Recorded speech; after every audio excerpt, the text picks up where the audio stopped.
attention. But I am an optimist in the interests of humanity. I believe that the leaders of the great powers of the world, in the final analysis, will always opt for the common good. Rivalry is historical. There will always be rivalry. But our planet has become smaller.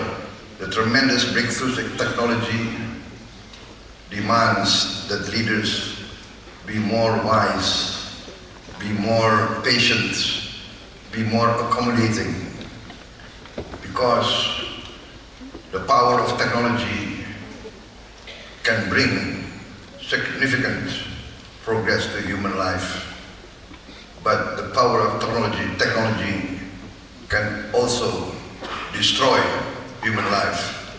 I believe that prosperity can only come from peace.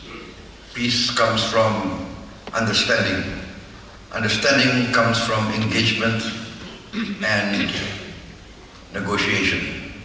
Prosperity, in the end, I would say, guarantees peace and stability. Download Tribun X sekarang, menghadirkan lokal menjadi Indonesia.